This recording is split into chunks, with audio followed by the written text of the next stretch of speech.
The massive alien ship appeared on every screen across Earth's orbital defense network. Its dark hull stretched for miles, covered in weapons that could destroy entire cities. Admiral Sarah Chun stood on the bridge of Defense Station Olympus, watching as more alien ships emerged from the void. They came in perfect lines, like soldiers marching to war. The communication system crackled to life. A face appeared on the main screen that made Chun's blood run cold. The creature had scales instead of skin, yellow eyes that glowed like fire, and teeth sharp enough to cut steel. This was Admiral Zektar of the Kethran hegemony. Humans of Earth, the alien spoke in perfect English, though his voice sounded like gravel grinding against metal. I am Admiral Zektar. You will surrender your planet within 1 solar rotation, or we will take it by force. Chun felt her hands tighten into fists, but she kept her face calm. Around her, the bridge crew watched in silence. She could see fear in some of their eyes, but also something else. Anger was building like a storm. We have studied your species for 47 of your years, Zektar continued. We know everything about you. Your strengths, your weaknesses, your military tactics, your psychological breaking points. The alien leaned forward, his scaled lips pulling back to show those terrible teeth. Our war computers have run every possible scenario. When battle begins, human resistance will collapse in 4.7 hours. Your emotional instability will be your downfall. Your lack of unity will destroy you. Your tendency to panic under pressure will make this conquest swift. Behind Zektar, Chun could see dozens of other alien faces. 7 different species, all working together. The Kethrans with their scales and claws. The insect-like Vorthik with their compound eyes. The floating ethereals who looked like jellyfish made of light. All of them had conquered other worlds. All of them believed humans would be easy prey. We've defeated species far more advanced than yours, Zektar said. The Altarians lasted 6 hours. The Centauri Federation held out for 8. The proud warriors of Kepler Prime fought for 12 hours before they begged for mercy. You will not even reach 4. Chun stepped forward to the communication panel. This is Admiral Sarah Chun of Earth Defense Command. I have a message for you, Zektar. The alien's eyes narrowed. Speak your final words, human. Go to hell. Chun cut the transmission. The bridge fell silent for a moment. Then, Lieutenant Rodriguez at the weapons station started to chuckle. The sound spread across the bridge like wildfire. Soon, half the crew was laughing.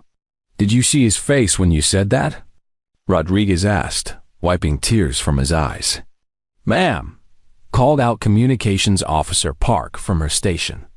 I'm getting similar responses from all defense platforms. Captain Torres on the Indomitable told them to kiss his ass. Commander Wright on the Valkyrie asked if they wanted to dance. Chun smiled grimly. This was exactly what the aliens didn't understand about humans. They thought fear would break them. Instead, it was making them angry. And angry humans were the most dangerous creatures in the galaxy. What's our fleet status? Chun asked. 156 ships, Admiral, reported Commander Jackson from Tactical. 37 heavy cruisers, 64 destroyers, 43 frigates, and 12 assault carriers. We're outnumbered more than 5 to 1. And theirs? 847 ships, all bigger than ours. Better armed. Better shielded. On paper, we shouldn't last 10 minutes. Chun walked to the main viewport. Outside, she could see the lights of human ships taking defensive positions. Each one carried hundreds of men and women who had volunteered to stand between Earth and its enemies. They knew they were outgunned. They knew they might die. But none of them were running. Jackson sent a message to all ships. Open channel. Channel open, Admiral. Chun picked up the microphone. Across the defense fleet, her voice would be heard by every human sailor, soldier, and pilot ready to fight. This is Admiral Chun. In about an hour, we're going to be in the fight of our lives. The enemy thinks they know us. They think we'll panic. They think we'll break. They think we're just another species to be conquered and enslaved. She paused, looking out at the stars where human ships waited in the darkness. They're wrong. They studied our military manuals, but they never understood what it means to be human. They looked at our weaknesses, but they missed our strength. They think we're just another prey species. Her voice grew harder, filled with iron determination. Today, they learn what happens when you threaten Earth. Today, they learn that humans don't just fight to survive. We fight to win. We don't just defend our homes. We destroy our enemies. And we don't surrender ever. Across the fleet, crews cheered. The sound echoed through ship corridors and bridge speakers. On 1,000 different screens, human faces looked back at her with fierce determination. The enemy says we'll collapse in hours. Let's show them what we can do in minutes. All ships, prepare for battle. Make them pay for every inch of space. Make them remember this day. Make them fear the name human for the rest of their miserable lives.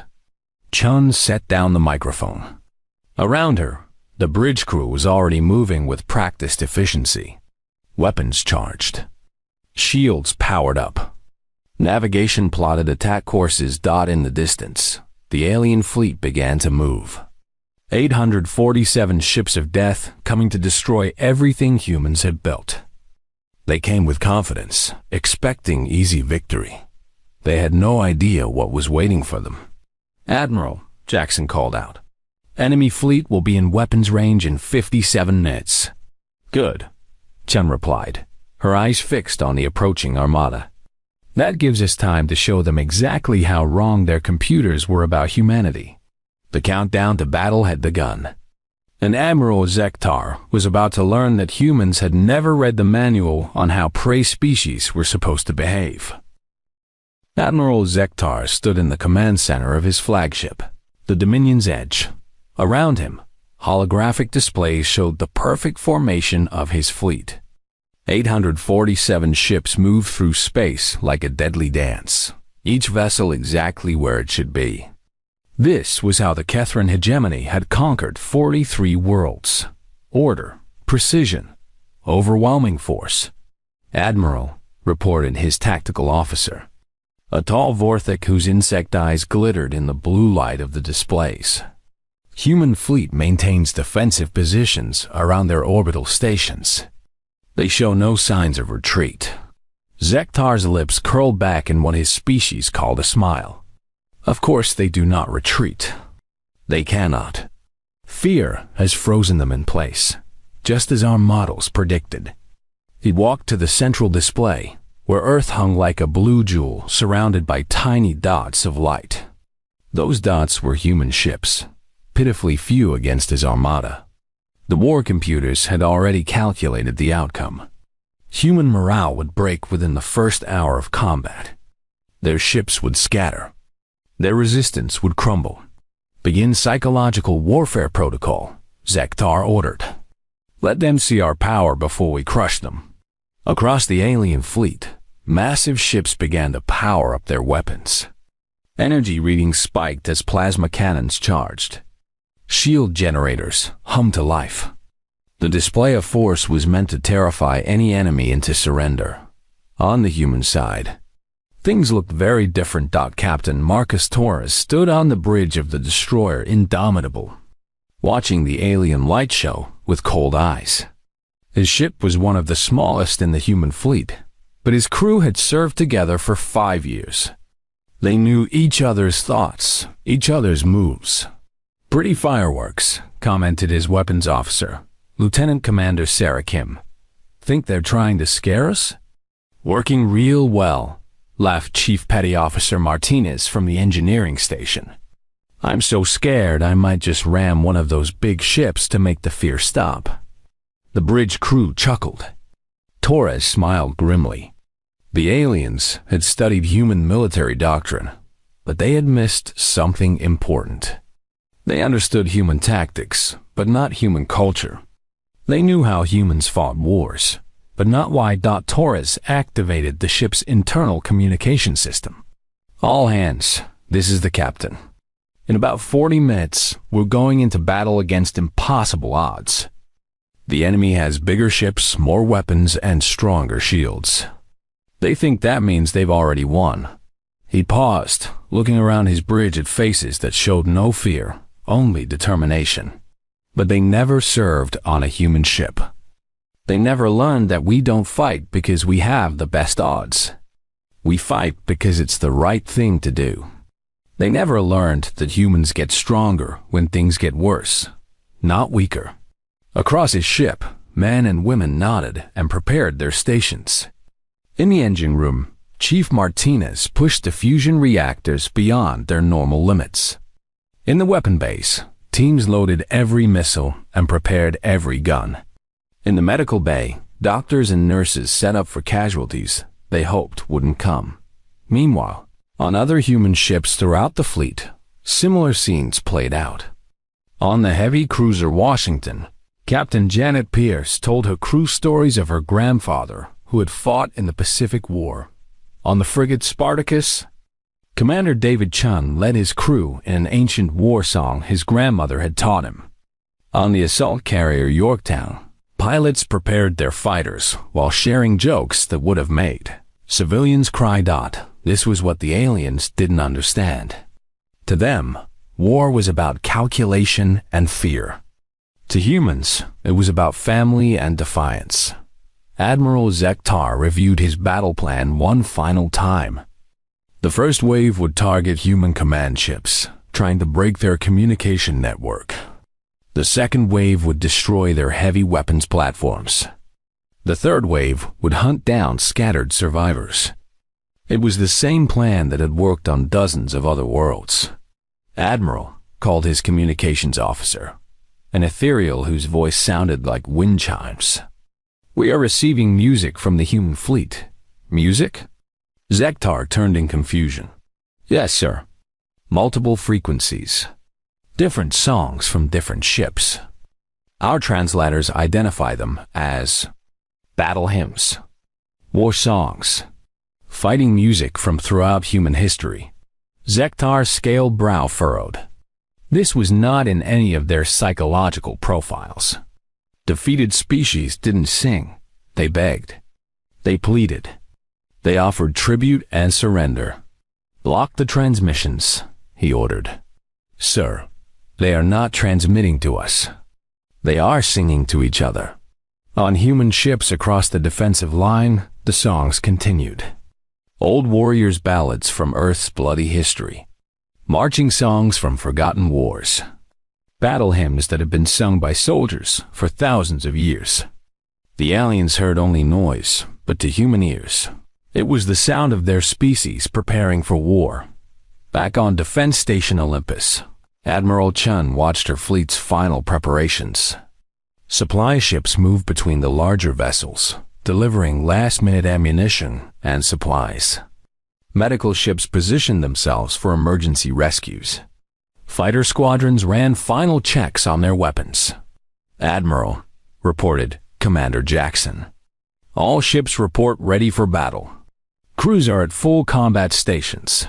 Any word from Earth Command?" "Yes, ma'am." Message from the Secretary General. "Give them hell." Chung nodded. That was humanity in 3 words. When faced with overwhelming force, when outnumbered and outgunned, when death seemed certain, humans didn't surrender. They decided to make the enemy pay as high a price as possible. "Jackson, what's our current tactical assessment?" "Enemy fleet in perfect formation. Standard Kethram battle doctrine. They'll probably try to break our communications first, then target our heavy ships. Very predictable." "Good. Predictable is what we want. Send a message to all ship captains. When the shooting starts, throw out the manual. Use whatever tactics feel right. Confuse them. Make them react to us instead of following their plan. Chun walked to the main viewport again. In the distance, she could see the glow of alien engines as they approached. 800 ships of death, coming to destroy her world and enslave her people. But they've made one critical error. They thought they were fighting human ships. They were wrong. They were fighting human crews. And human crews didn't know how to quit. Time to enemy weapons range? Chun asked. 18 minutes, Admiral. Then let's give them 18 minutes they'll never forget. The first shot came at exactly 14:37 GMT. A massive plasma lance from the Terran flagship reached across space and struck the human cruiser Defiance. The ship's shields flared bright blue, absorbed the hit, and held firm. Enemy has opened fire, reported Commander Jackson from his tactical station. All ships are responding. Admiral Chun watched the tactical display as 800 alien ships began their attack. Plasma beams, energy torpedoes, and particle cannons lit up space like deadly fireworks. The alien formation was perfect, their targeting precise. Their tactics exactly what every military computer had predicted, for exactly 7 minutes and 12 seconds. The battle went according to Terran plans. Then Captain Torres of the Indomitable did something that broke every rule in the space combat manual. Instead of maintaining formation and trading long-range fire with the enemy, he turned his destroyer toward the largest Terran battleship and pushed his engines to maximum speed. What is he doing? Admiral Zektar demanded from his command center. His tactical computers were showing something impossible. A tiny human ship was charging directly at his heaviest vessel, the Dreadnought Crusher. Sir, his tactical officer clicked in confusion. The human ship appears to be attacking. One small ship against a dreadnought?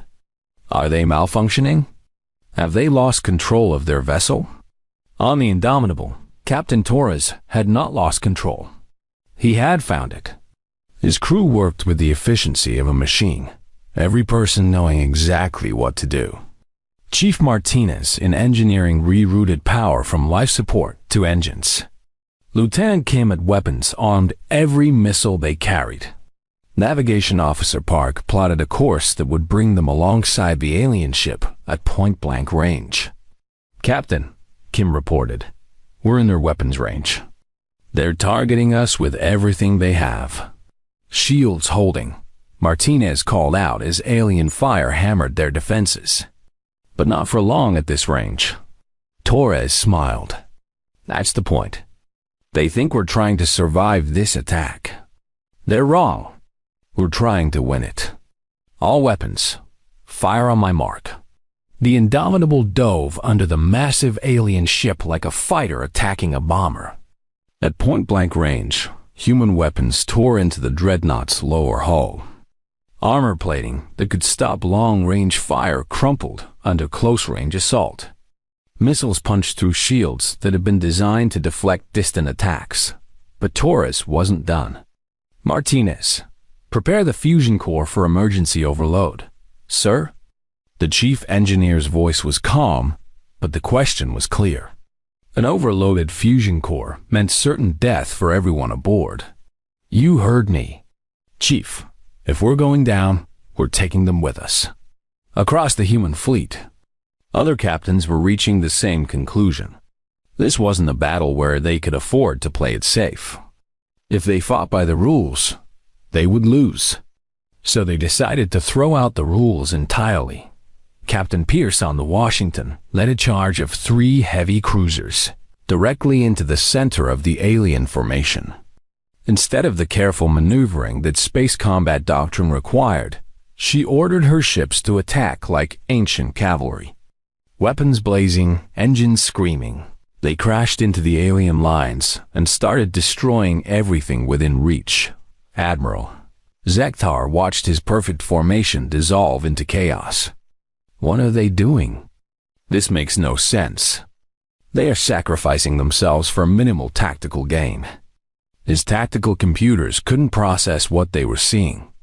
Every military doctrine said that ships should preserve themselves while inflicting damage on the enemy. Cost-benefit analysis demanded careful consideration of losses versus gains. But humans weren't following any doctrine the computers understood. Commander Rhydon, the frigate Spartacus, rammed his ship into an alien cruiser, using his vessel as a guided missile.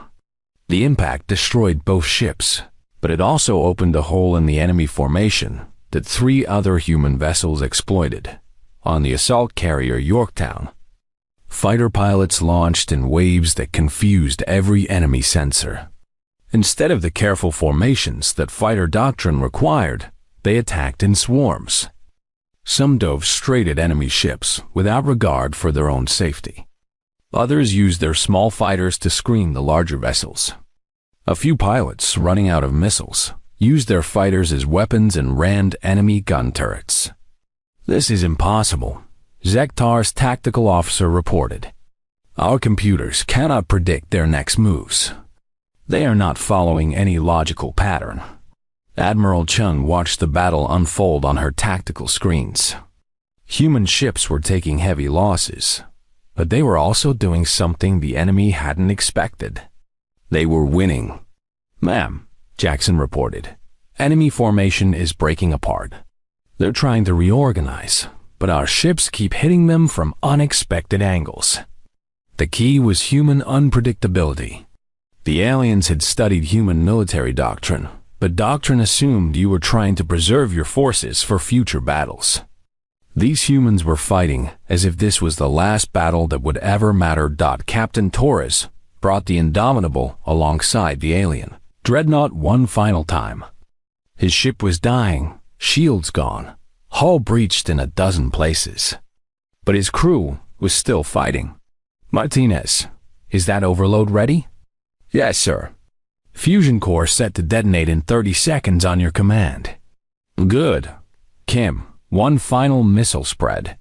Put everything we have left into their engine room." The last of the Indomitable's missiles slammed into the alien ship's engine section. Explosions rippled along the dreadnought's hull. Then Torres gave the command that ended both ships. "Martinez, execute overload." "All hands, it's been an honor." The Indomitable's fusion core exploded like a miniature star. The blast tore through both ships and sent shock waves that damaged 3 other alien vessels nearby. In 30 seconds, Captain Torres and his crew had eliminated more enemy ships than some battles destroyed in hours. Similar scenes played out across the battle. Human ships that should have retreated when damaged instead pressed their attacks. Crews that should have panicked under fire instead found new ways to hurt the enemy. Tactics that should have failed somehow worked because no one expected them. Admiral Zektar watched his fleet's casualties mount. In 12 minutes of combat, he had lost more ships than in his last 3 conquests combined. The humans weren't just resisting. They were winning. "Sir," his communications officer reported, "we are receiving surrender demands from the humans." "Surrender demands? From them?" "Yes, sir." Admiral Chun states that any alien ship that powers down weapons and withdraws from the system will be allowed to leave. All others will be destroyed. Zektar's scales bristled with rage. How dare these inferior creatures offer him terms? But as he looked at his tactical display, showing alien ships burning throughout space, he began to understand something terrible, that the humans weren't fighting like prey. They were fighting like predators. And they were very, very good at it. Admiral Zektar stared at his tactical display in growing horror. Red symbols marked destroyed ships throughout his fleet. In 14 minutes of combat, the humans had eliminated over 200 Kethran vessels. This was supposed to be a quick conquest, not a slaughter of his own forces. "How is this possible?" he demanded. "Our ships are superior in every way." His tactical officer, Dvorthak named Kliktar, studied the battle reports with compound eyes that showed fear for the first time in his military career. "Admiral, The humans are not fighting according to any known doctrine. They sacrifice their ships for minimal tactical advantage. They ram our vessels instead of using proper weapons. They detonate their own cores as weapons. That is suicide, not tactics. Yes, sir. But it is working. On the human side, the impossible was becoming routine. Captain Pierce on the Washington had lost her shields and half her weapons, but she kept fighting. When her main guns failed, she used her ship's mining lasers. When those burned out, she rammed enemy frigates with her armored bow. "Ma'am," reported her weapons officer, "we're down to emergency ammunition. Missiles depleted, energy cells at 15%. Then we get creative," Pierce replied. She opened a channel to her engineering team. "Chief Rodriguez, can you overload the waste recycling system?" "The toilets, ma'am?" "Everything. If it can't explode, make it explode. If it can't explode, find a way to make it hurt when we throw it at them." This was the human factor the aliens had never understood. When proper weapons failed, humans improvised. When tactics didn't work, they invented new ones on the spot. When death seemed certain, they decided to make it count. Admiral Chun watched the battle from Defense Station Olympus. Our fleet was taking losses, but they were winning. Human ships burned throughout space, but for every human vessel destroyed, 3 alien ships died with them. "Admiral," Commander Jackson reported, "we're receiving communications from civilian ships. They want to join the fight." "Civilian ships?" "Yes, ma'am. Cargo haulers, passenger liners, even some mining vessels. They're asking for weapons and permission to attack." Chun felt a fierce pride burn in her chest. This was humanity at its core. When their home was threatened, everyone became a warrior. "Negative on the weapons," she replied. "But if any civilian vessel wants to assist with rescue operations or emergency supplies, they have my permission." Within minutes, dozens of civilian ships were racing toward the battle zone. Cargo haulers began picking up survivors from destroyed human vessels. Passenger liners converted their medical bays into emergency hospitals. Even tourist cruise ships joined the effort, their crews treating wounded sailors and ferrying supplies to damaged warships. Admiral Zektar watched this new development with growing confusion. Now their non-military vessels are entering the combat zone. Are they attempting to evacuate? "No, sir," his sensor operator replied. "They appear to be helping their military vessels continue fighting." This broke every rule of warfare the aliens knew. Civilian populations were supposed to flee from battle, not join it. Non-combatants should demand their military surrender to protect them, not offer support that prolonged the fighting. "Sir," Kliktar reported, "I am detecting massive energy spikes from the human defense stations." Admiral Chun had been waiting for this moment. The orbital defense platforms had weapons that could change the entire battle, but they took time to charge. Now, as the alien fleet focused on fighting her mobile forces, the platforms were finally ready. "All defense stations," she broadcast, "execute Protocol 7. Around Earth orbit." Massive weapons platforms that had been silent throughout the battle suddenly came alive. Energy cannons larger than anything mounted on ships began to fire. Particle beams that could crack asteroids reached out across space. Missile pods launched volleys that darkened the stars. The alien fleet, already reeling from the unexpected ferocity of human ship attacks, now faced a new threat from fixed positions they couldn't reach.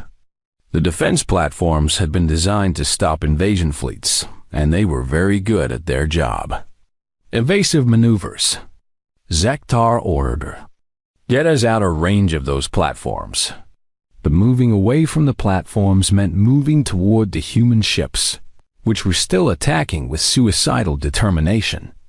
The aliens found themselves trapped between two forces, each one more dangerous than their computers had predicted.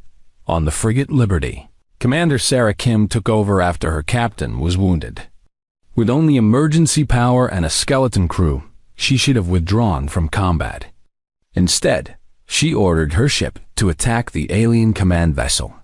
"Ma'am," her tactical officer protested, "we have no shields, no missiles, and main power is down. We can't damage their flagship." "Watch me," Kim replied. She ordered her ship to ram speed, aiming directly at the bridge section of Zektar's massive vessel. The Liberty was tiny compared to the alien flagship, but it was moving at maximum velocity, and every human aboard was determined to make their deaths count. Admiral Zektar watched the small human ship approach his vessel. "Destroy it. All weapons, fire on that ship."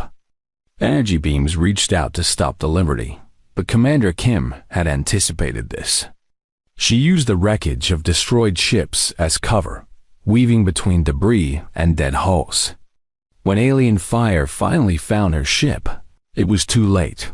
The Liberty struck the Dominion's edge just below the command center.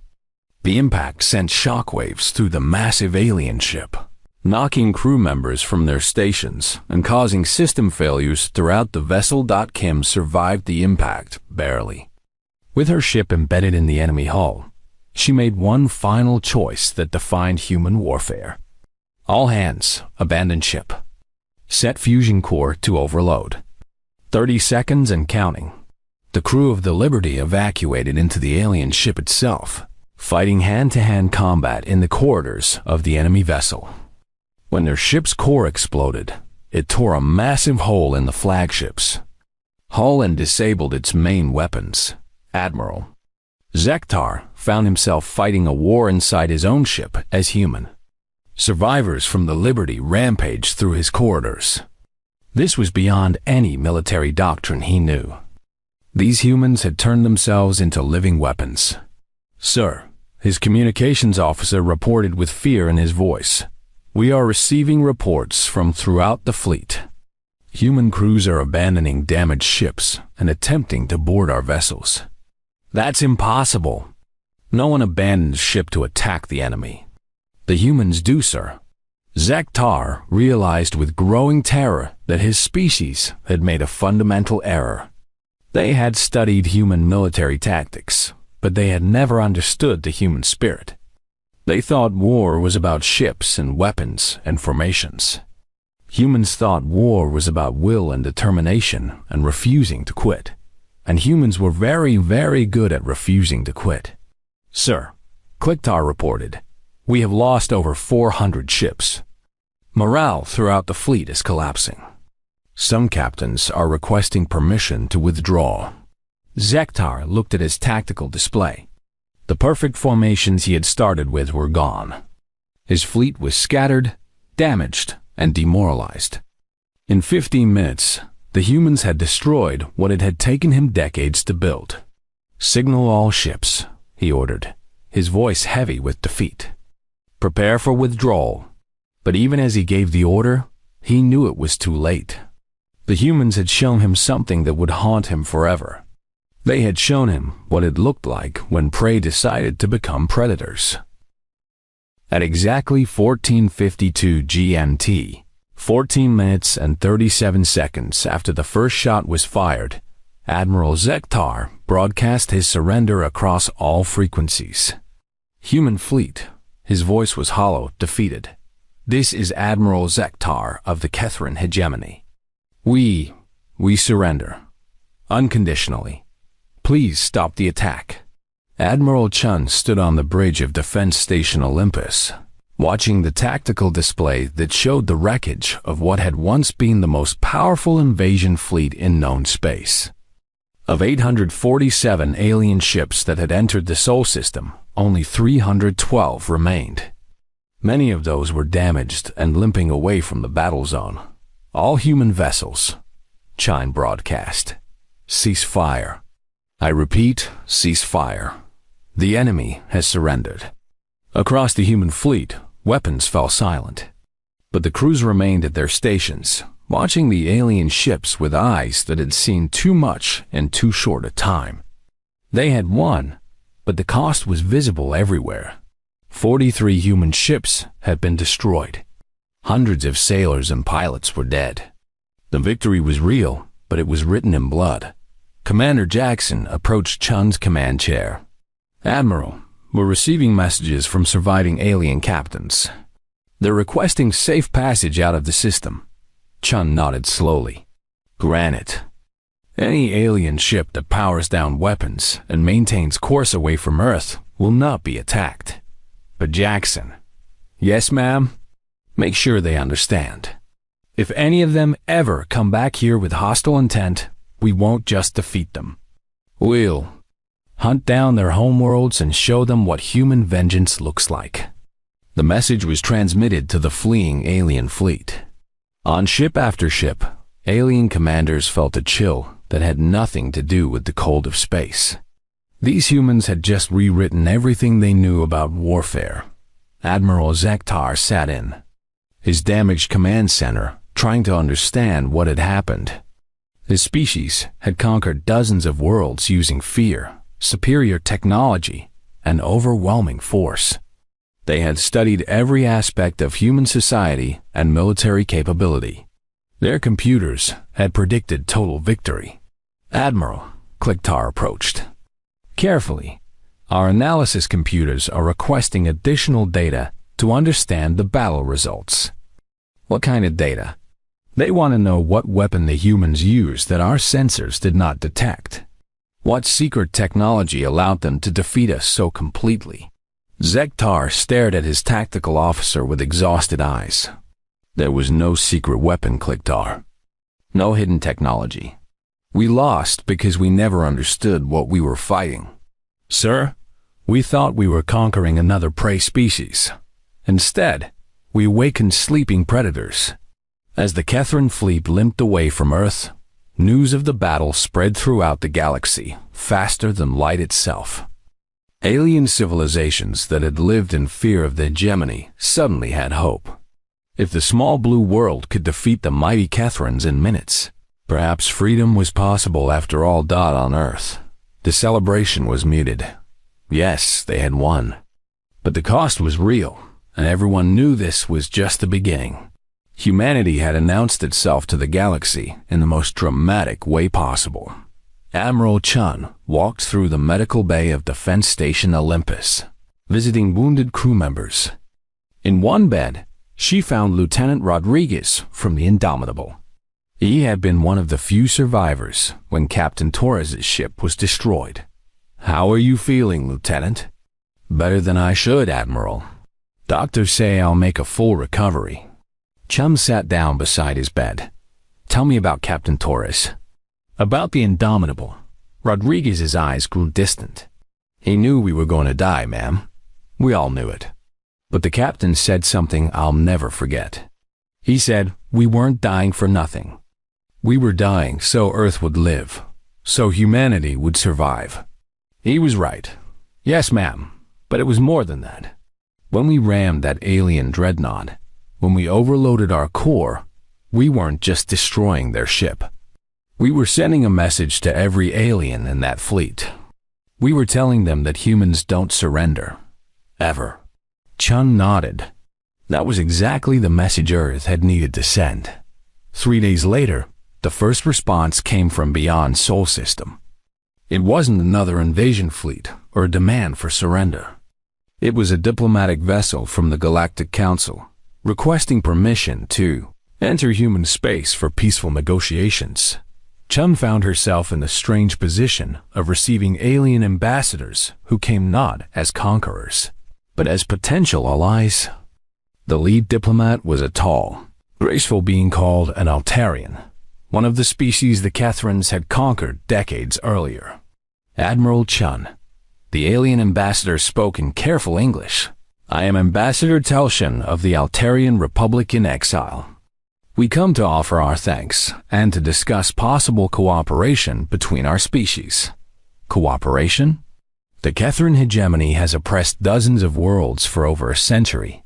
Your victory has given hope to enslaved populations throughout the galaxy. We wish to know if humanity would be willing to help others achieve their freedom." Chun felt the weight of the moment. Humanity had fought to defend their own world. Now they were being asked to help liberate others. Ambassador, I'm not sure Earth is ready for that kind of responsibility. We're still recovering from our own battle. Telshan's expression, as much as Chun could read alien features, seemed understanding. We do not ask for immediate action, Admiral. But the galaxy has changed. Before your victory, everyone assumed the Kethrans were invincible. Now, we know they can be defeated. What exactly are you proposing? An alliance? A sharing of knowledge and resources? Your people have shown that they excel at warfare in ways we never imagined. Our people have technologies and knowledge that could benefit Earth. Together, we might build something that can stand against any future threats. Chun considered the offer.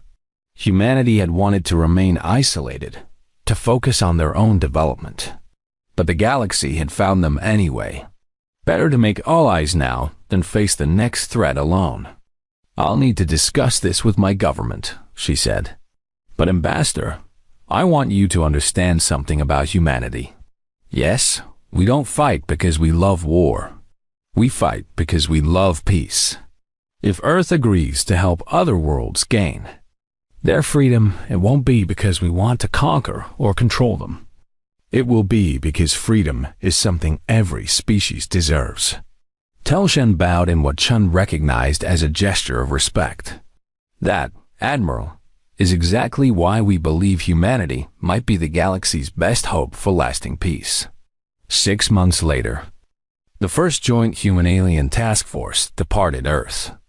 Their mission: to liberate 3 worlds currently under Kethran occupation. The ships carried human crews trained in the tactics that had broken the hegemony's fleet, working alongside alien advisors who knew their enemy's weaknesses. Admiral Chun, now promoted to Fleet Admiral and commander of Earth's first interstellar navy, watched the ships disappear into hyperspace from her office on Luna Station. Commander Jackson, now her chief of staff, approached with the latest intelligence reports. Admiral, our scouts report that Kethran forces are withdrawing from 7 more systems. They're afraid to engage any force that might include human ships. Good, Chun replied.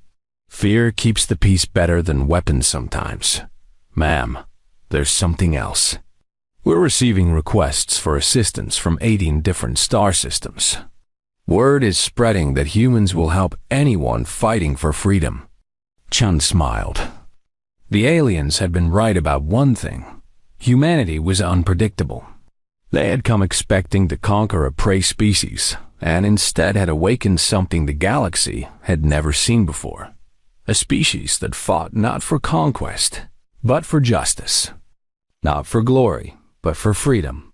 And when humans decided something was worth fighting for, they didn't know how to quit. The galaxy was about to learn what that meant for everyone.